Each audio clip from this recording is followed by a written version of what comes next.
Bien, empecemos con el tema que vamos a hablar. Miren, este tema va relacionado con temas que he hablado en debates, con temas que he hablado en el programa Siempre Fuerte, allá donde estuve Javier, y entre otras plataformas en las que he estado. He hablado de este tema. Hoy voy a hablar un poco acerca de la salvación y vamos a hablar algunos puntos que pueden ser y que son de edificación para su vida. Bien, hay varias corrientes de cristianismo que a lo largo de la historia han llevado a personas a la confusión, han llevado todo un movimiento a el error, y es necesario que nosotros, lo que estamos estudiando la Biblia, lo que tenemos la palabra de Dios y tenemos pasión por el estudio de la palabra, nosotros siempre orientemos conforme a la palabra y que a través de la palabra tratemos de aclarar confusiones y que las personas puedan entender los temas de manera fácil y de manera sencilla. Hoy quiero hablar acerca del antinomianismo. Esa palabra, ubíquela ahí, que va a aparecer así: antinomianismo. Se la voy a poner ahí para que usted la investigue.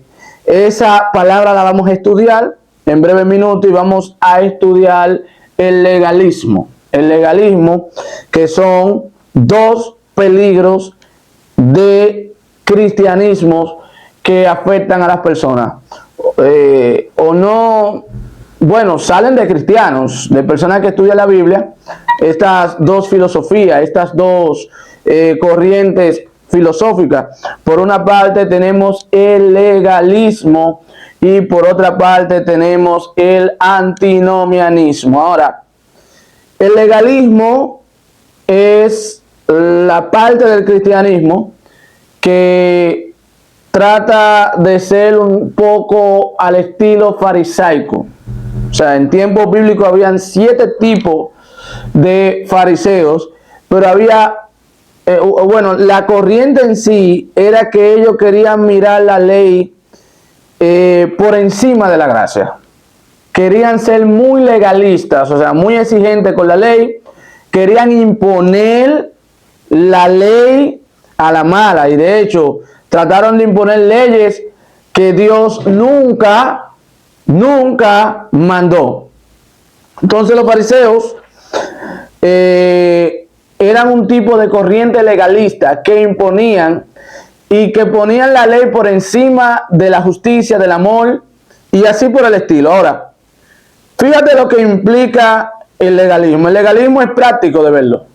El legalismo tú lo ves ahora mismo en las redes sociales con un sinnúmero de supuestos evangélicos que son muy dogmáticos en la manera de vestir, en la manera de hablar, en la manera de expresarse. Todo es pecado, porque esto es lo que presenta este tipo de evangelio, de cristianismo.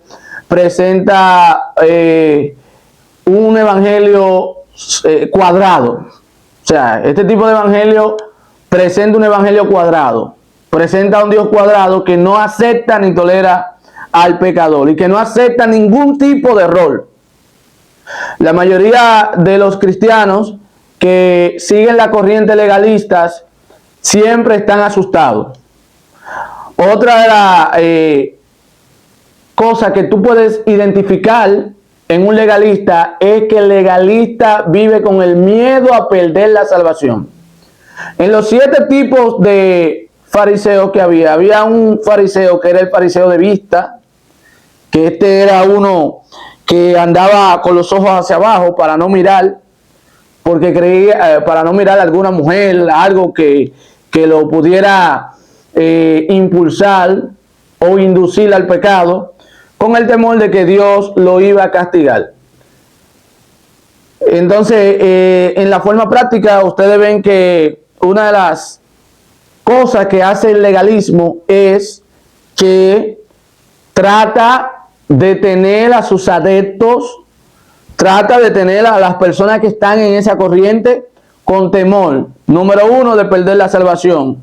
Número 2, de la ira de Dios. O sea, ¿cómo si cuando fuimos salvos, fíjate lo que dice la palabra del Señor, y quiero que ustedes busquen conmigo en el libro de Efesios, capítulo 2, versículo 4, y veamos un detalle de la ira de Dios. Fíjate lo que dice Efesios capítulo 2, versículo 4, dice: pero Dios, que es rico en misericordia por su gran amor con que nos amó, aun estando nosotros muertos en pecado, nos dio vida juntamente con Cristo. Por gracia sois salvos. Y el versículo 3 dice: entre los cuales también todos vosotros vivimos en otro tiempo en los deseos de vuestra carne, haciendo la voluntad de la carne y de los pensamientos. Y éramos por naturaleza hijos de ira, lo mismo que los demás. Fíjate que lo que deben de tener temor a la ira de Dios, al castigo de Dios, no son los cristianos, porque ya los cristianos han sido salvos.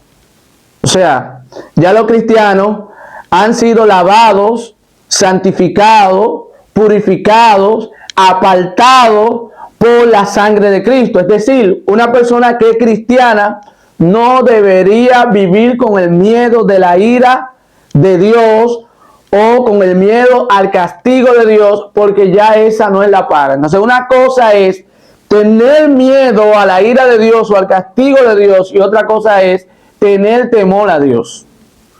Porque hay que separar esas dos cosas.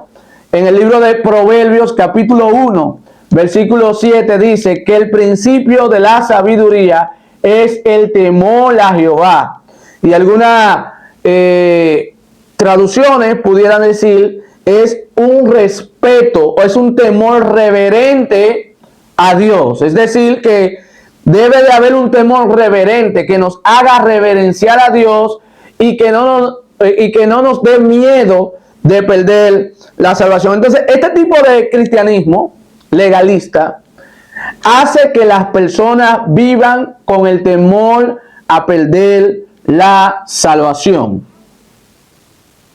Por eso es que cuando los legalistas escuchan el evangelio de la gracia y escuchan la exposición de la palabra y se le dice que una persona está segura en Cristo, fíjate que yo predico la seguridad de la salvación. Yo no predico el salvo siempre salvo, ni mis amigos bautistas, porque conozco la doctrina de la seguridad de la salvación. No predican salvo siempre salvo, como muchos entendemos que cuando decimos que una persona una vez salva no puede perder su salvación. Hay quienes entienden que eso es salvo siempre salvo. Eso no es la doctrina de salvo siempre salvo.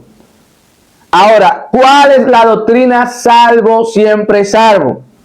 Vamos a decirla, es la doctrina del antinomianismo. Alaba la gloria de Dios ahora.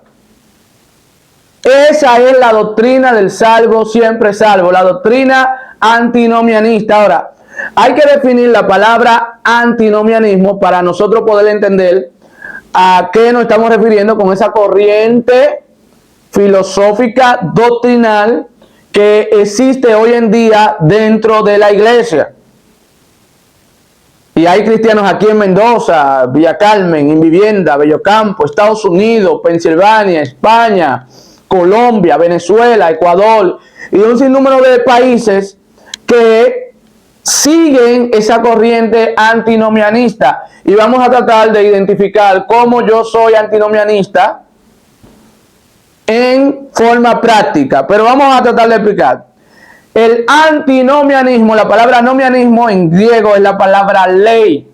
Nomos, ley, y anti es algo que está en contra, es igual a decir anticristo, un opositor a Cristo, alguien que está en contra de Cristo. Entonces, antinomianismo es sin ley, y esos son los dos extremos de el cristianismo o de una parte del cristianismo falso que se está predicando hoy en día. Está el legalismo, que es vivir con un temor a perder la salvación. Viven asustados. Y la mayoría de las personas legalistas, cuando se descarrean, cuando se salen de la iglesia, cuando abandonan el camino, a la mayoría que yo he hablado con ellos, que viven con un temor a perder la salvación, lo único que me dicen es, bueno, líder, es que yo estaba en pecado, es que yo tenía problemas con la masturbación y no me sentía bien y preferí entregarme ya a la salvación, a la perdición. Como ya estoy perdido, prefiero entregarme al pecado y no luchar contra el pecado. Porque eso es lo que terminan haciendo, o sea, entregándose al pecado y no luchar contra él. Entonces, no aguantan ese peso. Ese evangelio es pesado.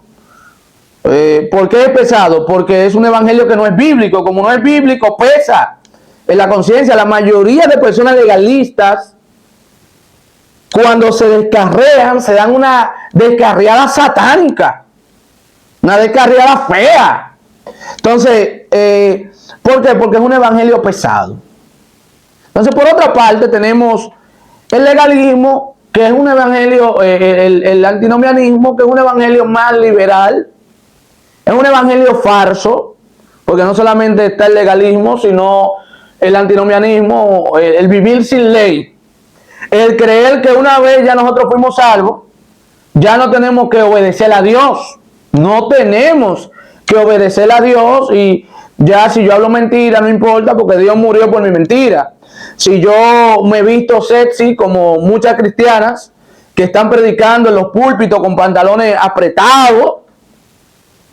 Yo recuerdo que un muchacho que yo conocí en una iglesia, él no es cristiano, me dijo, varón, yo no pude concentrarme en el mensaje de la predicadora porque la predicadora estaba de una manera vestida que yo le estaba mirando más sus entrepiernas que atendiendo el mensaje.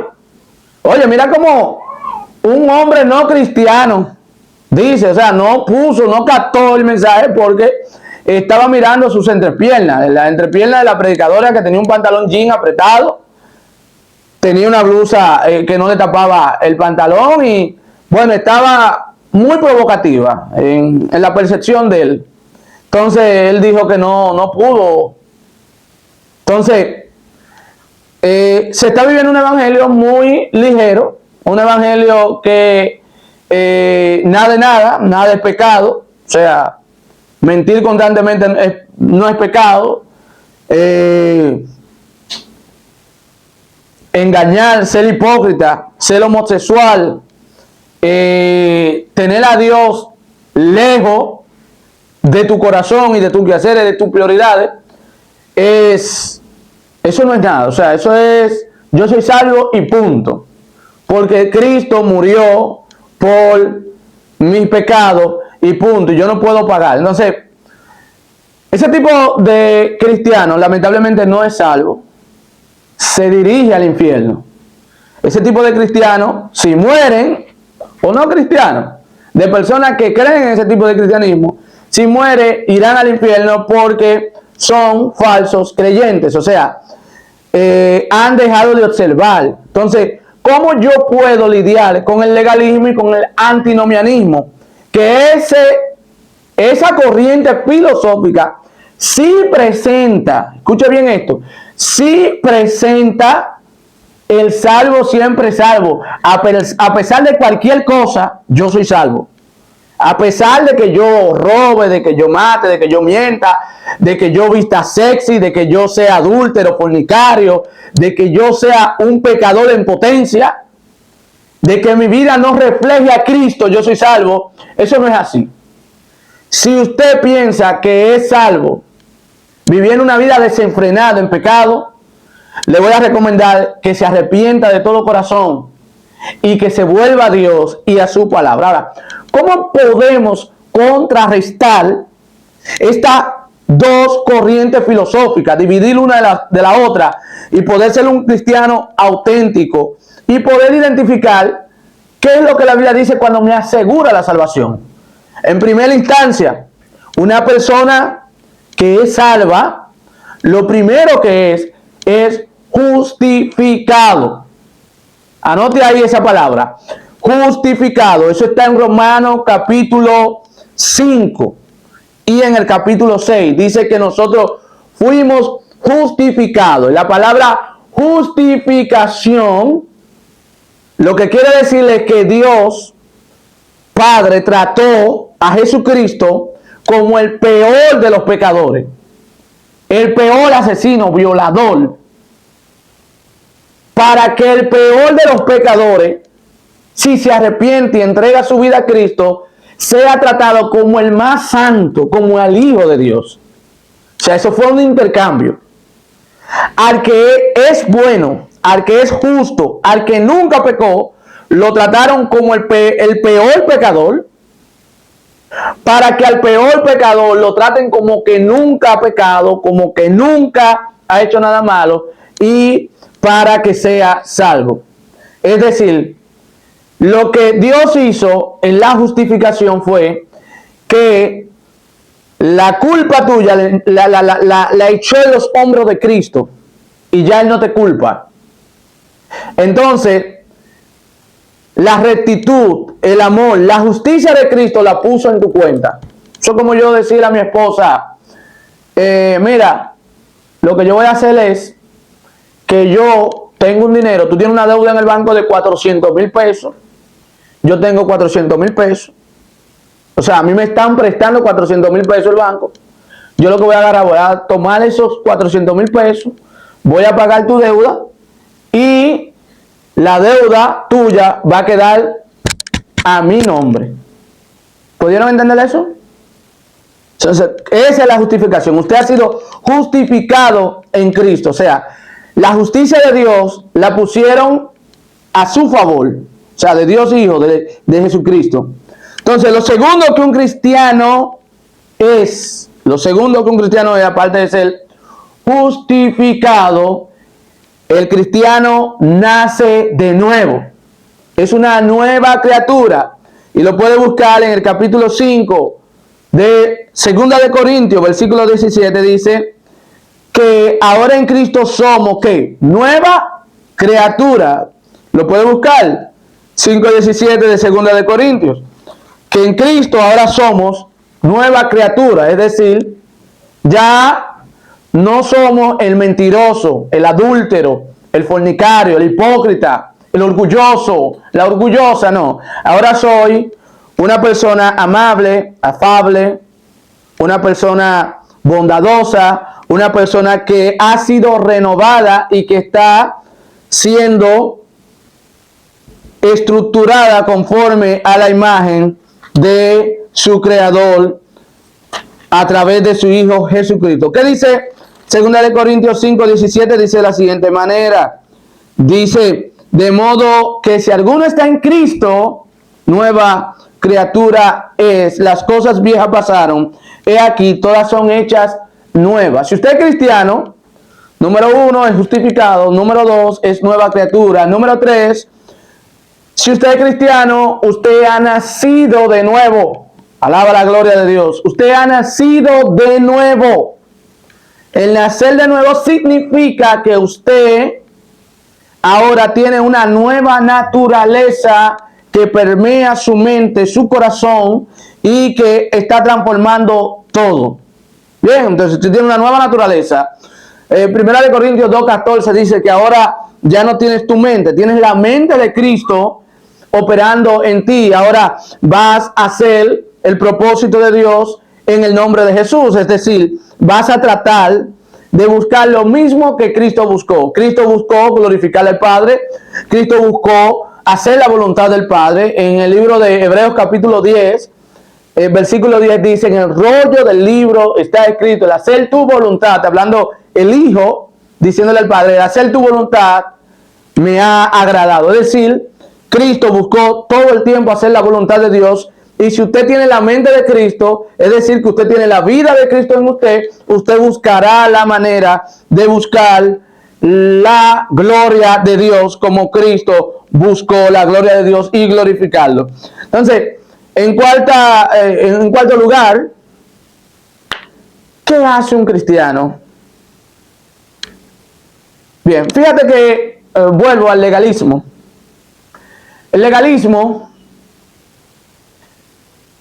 es el extremo del cristianismo, es vivir con el temor de perder la salvación, vivir con el temor de ser castigado por Dios, vivir con el temor de que a Dios nada de lo que tú haces le agrada. Lo que te quieren imponer tus pastores legalistas, tú que estás viendo esto, que te dicen, si te pones un arete, te va para el infierno, si te pones un pantalón, te va para el infierno, si te pones, duermes en pantaloncillo y Cristo viene, te queda, si hablaste mentira, te queda, si te molestaste con la esposa, te queda. O sea, ese tipo de cristianismo te hace vivir una vida bajo presión, y es difícil vivir un cristianismo así porque tú no puedes respirar bien y ya estás pecando y ya me perdí. O sea, lo que yo hago tiene más fuerza que lo que Cristo hizo en la cruz. Eso es lo que tú estás implícitamente diciendo. Entonces, en otra forma, ¿pierdo la salvación cuando peco?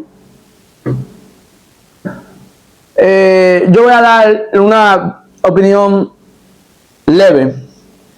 ¿Puedo perder la salvación cuando peco? Es decir, si mentí ahora y Cristo vino, me perdí. Si peleé con mi esposa y Cristo vino, me perdí, como enseñan muchos cristianos. No, señores, eso no es así. Lamentablemente no es así como se lo enseñan. ¿Qué pasa cuando peco? Lo voy a decir más adelante. Primero, la salvación no es un premio que yo lo gané o que lo gano por mi esfuerzo. La salvación viene como resultado de la muerte de Cristo en la cruz hace 2023 años. Para eso Cristo vino, para morir y para que tú seas justificado a través de su muerte. ¿Entiendes eso? Número dos. Usted es salvo por gracia.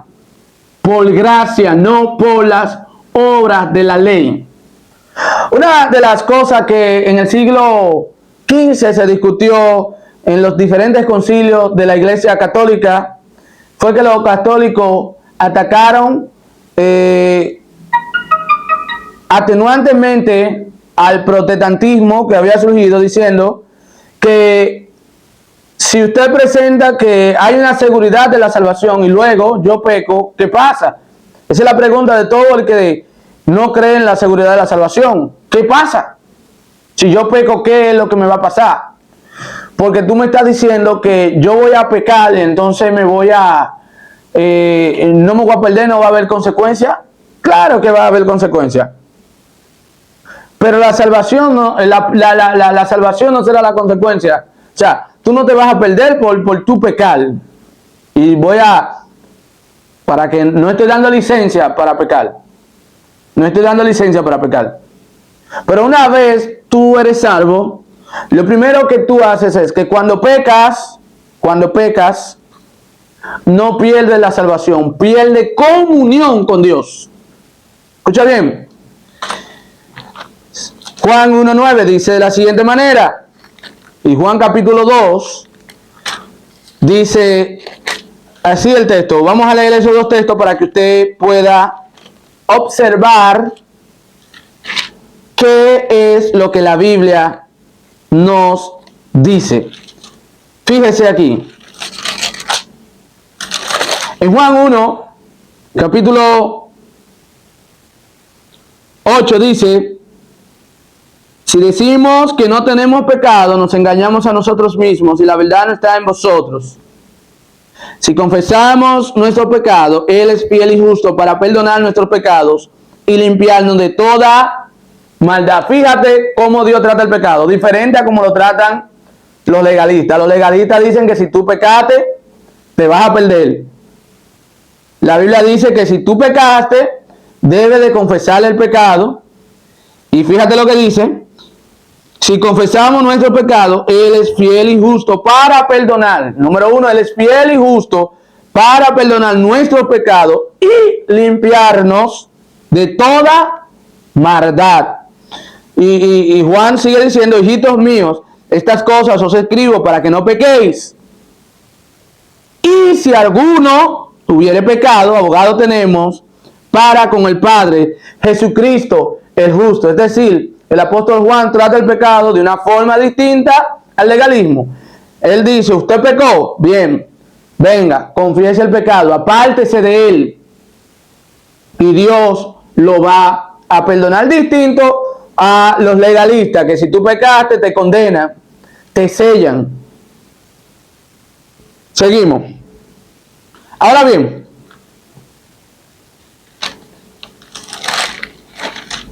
cuando yo soy salvo, ¿qué viene como resultado?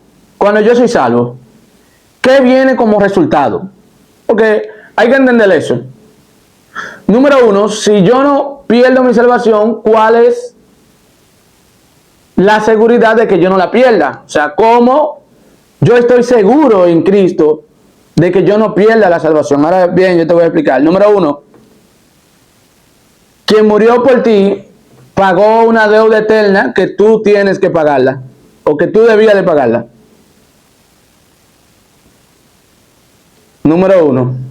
Número dos, el que pagó la deuda eterna por ti no fue un ser sempiterno. Escucha bien, la palabra sempiterno es uno que fue creado, pero vivirá por la eternidad.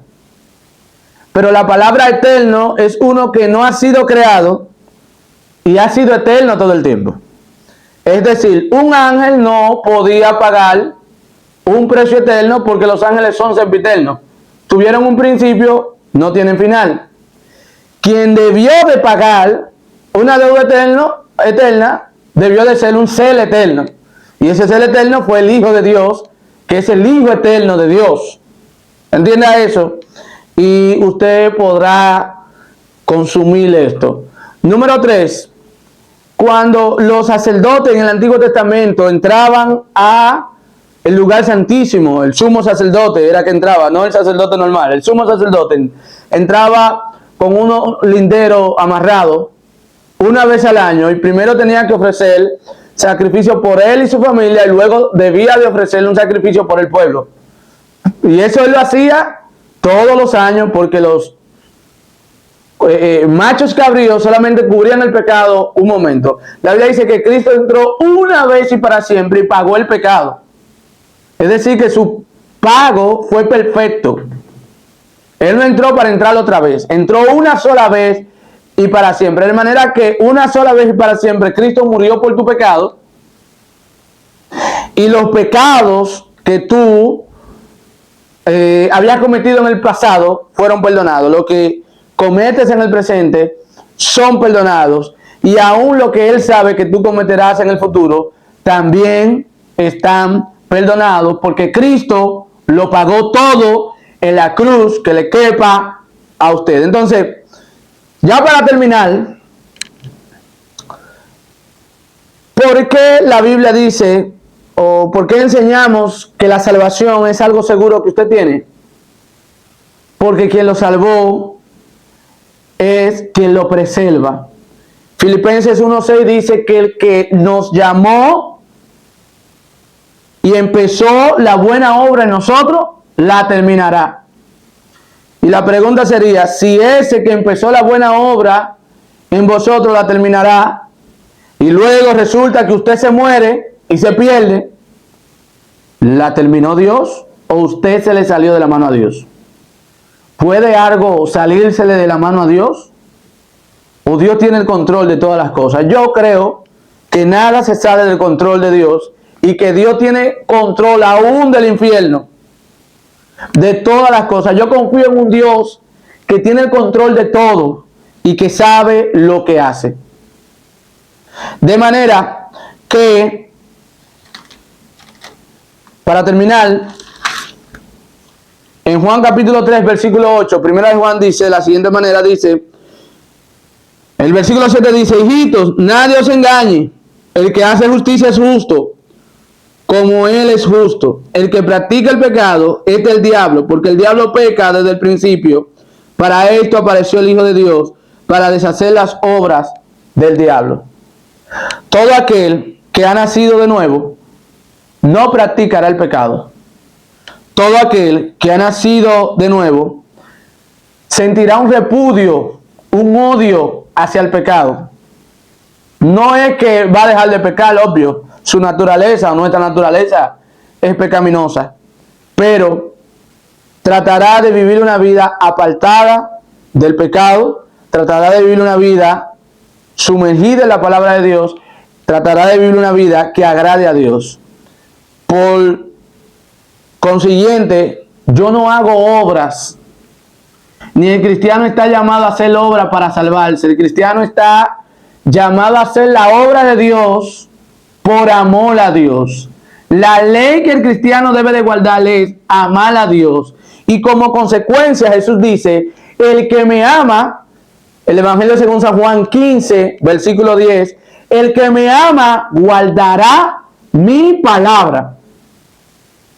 Entonces, las obras de la palabra de Dios no deben de ser motivadas por un sentimiento legalista, sino por un amor genuino hacia Dios. Y este amor viene en consecuencia a que Juan 4:19 dice, nosotros le amamos a Él porque Él nos amó primero. O sea, Dios actuó por amor o Dios actuó para hacernos creer que Él se interesa por nosotros. No, Dios actuó por amor. Entonces, hermanos, el evangelio que dice salvo siempre salvo no es el verdadero evangelio. El que dice que yo debo de hacer cosas para ser salvo y pone la ley por encima de las personas, por encima del amor, de la gracia, esos son dos extremos que no son respaldados por la Biblia. Si usted vive una vida desenfrenada en pecado, quiere decir que usted no ama a Dios, porque el que ama a Dios guardará sus mandamientos, guardará su palabra.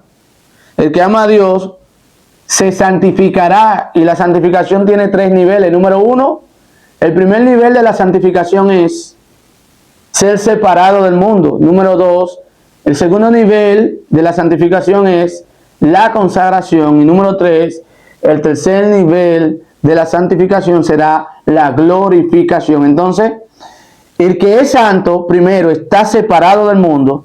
Segundo, está consagrado a Dios. Y estar consagrado a Dios es que solamente sirve a Dios y hace lo que a Dios le agrada. Y el tercer nivel lo recibiremos cuando recibamos el cuerpo de gloria. Así que Dios le bendiga a todos, amados.